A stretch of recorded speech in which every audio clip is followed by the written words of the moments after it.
Hello friends, चलिए हम discuss करते हैं ऑपरेटिंग साइकिल का एक और क्वेश्चन जो आपके एग्जाम में जनवरी 2021 में क्वेश्चन पूछा हुआ है। 1D का क्वेश्चन है, ठीक है। ये क्वेश्चन देखिए फटाफट, बहुत आसान है, सारी इंफॉर्मेशन दिया हुआ है, निकालना कुछ नहीं है, जस्ट एडिशन और सब्ट्रैक्शन करनी है इस क्वेश्चन में। देखिए, the following information is provided by the MNP limited of the year 31 March 2022। Working raw material storage period 45 days दिया हुआ है। Raw work in progress conversion period, work in progress conversion period 20 days दिया हुआ है। Finish goods storage period 25 days दिया हुआ है। डेप्ट कलेक्शन पीरियड मैंने debtor collection period 30 days. Credit payment period 60 days दिया हुआ है। अब आपको ये दिया हुआ है तो आपसे पूछेगा ऑपरेटिंग साइकिल निकालिए, ऑपरेटिंग साइकिल पीरियड निकालिए, ऑपरेटिंग साइकिल पीरियड। तो इसमें क्या होता है, current asset cycle, current asset cycle minus current liability cycle. तो करंट एसेट्स का क्या क्या पार्ट है, 45 आपका material storage period, work in progress conversion period 20 days है, यहाँ पे 20 लिख देंगे। फिर फिनिश गुड्स स्टोरेज पीरियड फिर 25 डेज है, तो ये आप 25 लिख दीजिएगा। डेप्ट कलेक्शन पीरियड आपको कितना है, 30 डेज है, 30 डेज और लिख देंगे आप। माइनस माइनस में आपको एनुअल क्रेडिट पेमेंट पीरियड आपके पास कितनी है, 60 डेज है। ये आपका क्या हो जाएगा, ऑपरेटिंग साइकिल हो जाएगा। तो यहाँ पे यदि सारे को हम ऐड करते हैं तो कितना हो जाएगा आप बताइएगा। 45 प्लस 20 प्लस 25 प्लस 30, 120, 120 माइनस 60, ये आपको 60 डेज हो जाएगा। 60 डेज, फर्स्ट पार्ट का आंसर आपका 60 डेज हो गया। फर्स्ट पार्ट का आंसर कितना हो गया, 60 days. Number of operating cycle in year, number of operating cycle. चलिए ऑपरेटिंग साइकिल पीरियड हम आंसर यहाँ पे लिखते हैं। Answer of first part, first part calculation of operating cycle period, operating cycle period, operating cycle period. तो यहाँ पे सबसे पहले लिखेंगे current asset cycle, current assets cycle period.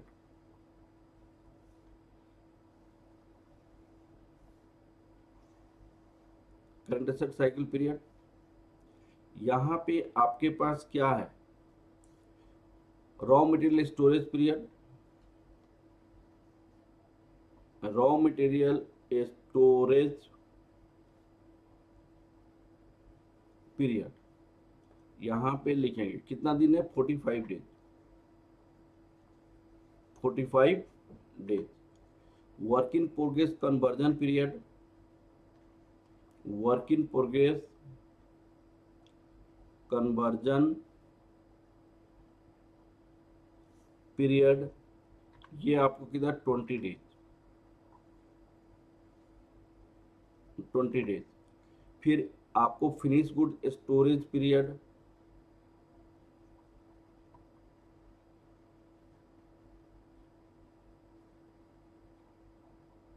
Storage period 25 days. फिर क्या, डेप्ट collection period, debtor collection period है, डेप्ट collection period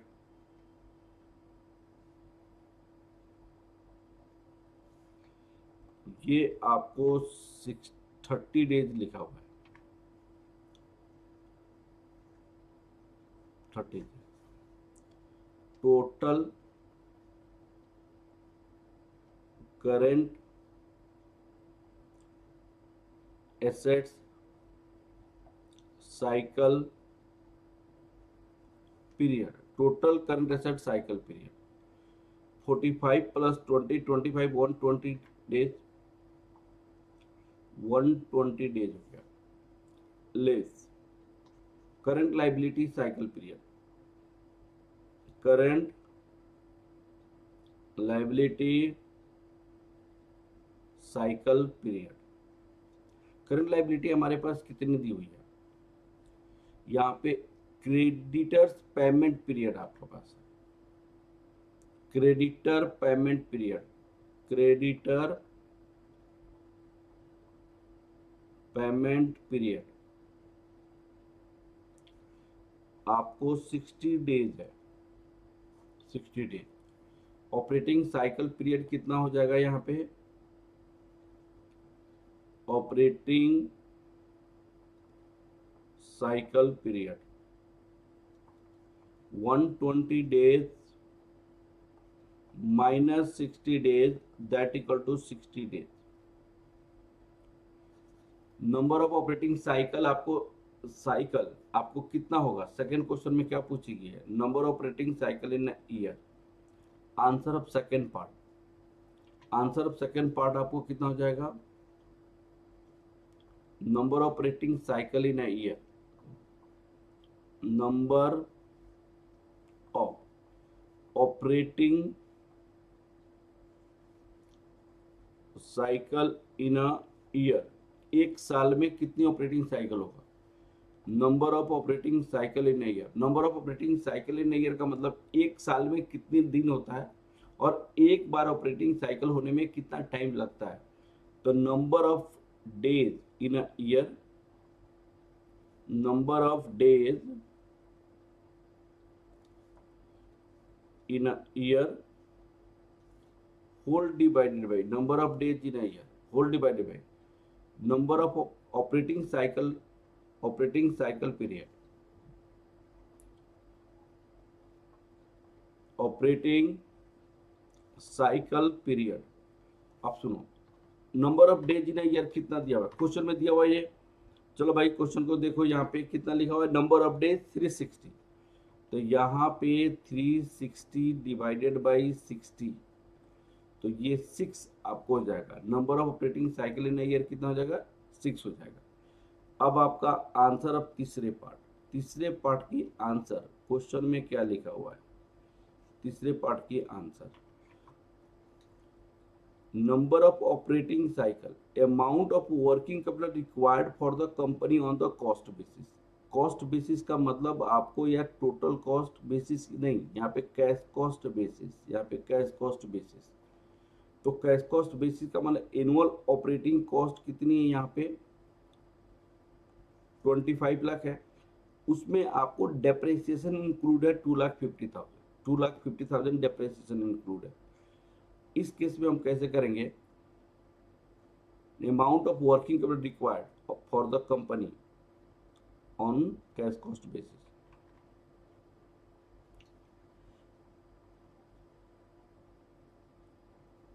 amount of working capital required on, अब देखिएगा मैं आपको दो तरीके से निकाल रहा हूं, cash cost basis, cash cost basis, और एक तरीका होगा total cost basis, total cost basis. उन्होंने बोला कि कैश कॉस्ट बेसिस पे निकालो, कैश कॉस्ट बेसिस पे निकालो, तो हमारी तो खर्च है वो 25 लाख है, उस 25 लाख में 2,50,000 डेप्रिसिएशन है, 2,50,000 डेप्रिसिएशन है। नंबर ऑफ साइकिल कितनी है, 6 है, तो यहाँ पे आपको कितना हो जाएगा, 22,50,000 डिवाइडेड बाई 6, 22,50,000 डिवाइडेड बाई 6। अब आपको 22,50,000 डिवाइड 6 करोगे तो रुपीज इतनी वर्किंग कैपिटल की रिक्वायरमेंट आपके पास है, 3,75,000, 3,75,000 वर्किंग कैपिटल की रिक्वायरमेंट है। अगर टोटल कॉस्ट बेसिस पे यही निकालना होता तो हम क्या करते, 25 लाख टोटल कॉस्ट है as a depreciation also, that equal to 6, तो इस केस में कितना हो जाता, 25 लाख डिवाइड 6 करते तो यहाँ पे आता रुपीज 4,16,667। ये आपका आंसर हो जाता है, ठीक है ना। अब क्वेश्चन में आपको क्या बोला है कि आपको सेकेंड पार्ट में, अगर मान लीजिए ये सेकेंड पार्ट में क्वेश्चन क्या बोला, द कंपनी मार्केट लीडर है product and it is no competitor in the market, based on the market survey it is planning to discontinue sale on credit. वो करेगी जो डेप्ट कलेक्शन पीरियड है जो 30 days है, ये कंपनी चाहता है कि भाई डेटर को हम क्रेडिट पे सेल करें ही नहीं, कैश पे जो आएगा उसको सेल करेंगे, अदरवाइज क्रेडिट पे सेल करेंगे ही नहीं। तो जब क्रेडिट पे सेल नहीं करेंगे तो यहाँ पे तो ये वाला जो 30 डेज आपका पैसा ब्लॉक हो जाता है वो तो नहीं होगा, वो आपका सिर्फ जीरो हो जाएगा, यहाँ पे जीरो हो जाएगा। तो जीरो के केस में वर्किंग कैपिटल साइकिल क्या होगा, आप वर्किंग कैपिटल साइकिल निकालिए और उस केस में कितना रिडक्शन होगा आपका वर्किंग कैपिटल में, ये आपको बताइएगा, ठीक है ना। अब आपको इस केस में एज पर बी पार्ट का answer,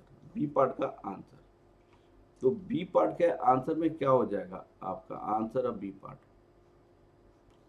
first part number of operating cycle कितना हो जाएगा, यहाँ पे नंबर ऑफ ऑपरेटिंग साइकिल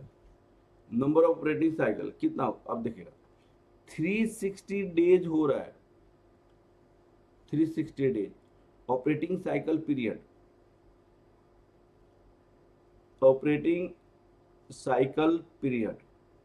अब सुनिए ऑपरेटिंग साइकिल पीरियड कितना निकलेगा यहाँ पे 360 डिवाइडेड बाई 360, पहले का जो पीरियड था वो 120 था, तो 120 में हम 30 को माइनस कर देंगे क्योंकि डेप्ट कलेक्शन पीरियड नहीं रखेंगे, तो 120 माइनस 30 और आपको पेमेंट पीरियड इतना है, तो यहाँ पे ये आपको हो जाएगा 360 डिवाइडेड बाई 30, तो ये आपका 12 हो जाएगा, ये आपका कितना हो जाएगा 12 हो जाएगा। अब आपको नंबर ऑपरेटिंग साइकिल हो गया, ये इसमें दो चीजें निकाल दिया, ऑपरेटिंग साइकिल पीरियड भी निकाल दिया और ये भी निकल गया। अब आपको यहाँ पे requirement of working capital, amount of working capital required, amount of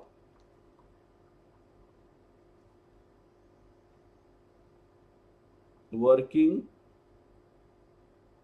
capital required during the year, amount of working capital required during the year। अब आपको यहाँ पे दो तरीके से निकाला जा सकता है, कैश कॉस्ट बेसिस और टोटल कॉस्ट बेसिस। यहाँ पे मैंने कहा कि cash cost basis, total cost basis, एक आपके कैश कॉस्ट बेसिस हो गया। टोटल कॉस्ट हमारे पास 25 लाख था, इसमें 2,50,000 हमारे पास क्या था कैश कॉस्ट था, डिवाइडेड बाई 12, यहाँ पे टोटल कॉस्ट 25 लाख था डिवाइडेड बाई 12। अब यहाँ पे कितना होगा, यहाँ पे कितना होगा,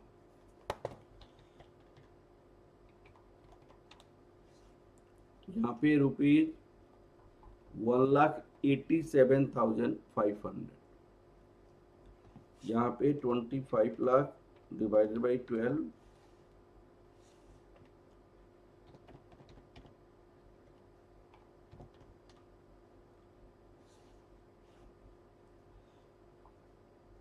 रुपीज 2,08,333। अब आपसे एक क्वेश्चन पूछा गया क्या वर्किंग कैपिटल रिडक्शन होगा, तो working capital reduction in working capital, working capital कितनी कम लगेगा अगर कैश पे सेल करना शुरू कर देगा सेलर, तो क्योंकि मार्केट लीडर है वो कैश पे सेल कर सकता है। तो दो केसेस है, एक तो केस कैश कॉस्ट बेसिस है, cash cost basis, cash cost basis पे पहले आपकी वर्किंग कैपिटल कितना लगता था कैश कॉस्ट बेसिस पे 3,75,000 रुपीज, 3,75,000। बाद में कितना वर्किंग कैपिटल लगने लगा 1,87,500, 1,87,500। तो कितना डिडक्शन हो गई रुपीज 3,75,000 माइनस 1,87,500, ये रुपीज 1,87,500। अब आपको टोटल कॉस्ट बेसिस पे कितना होगा, टोटल कॉस्ट बेसिस पे, टोटल कॉस्ट बेसिस पे यहां पे देखिए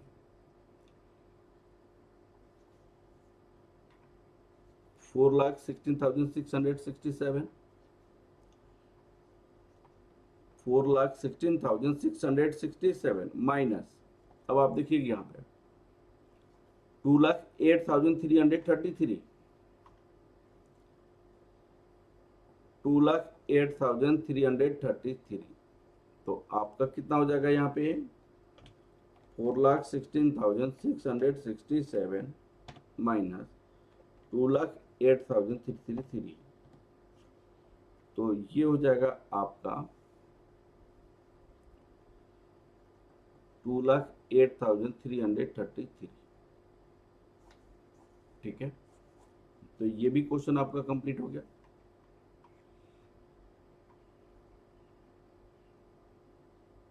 ठीक है, चलिए बहुत अच्छा क्वेश्चन था। Okay, thank you class.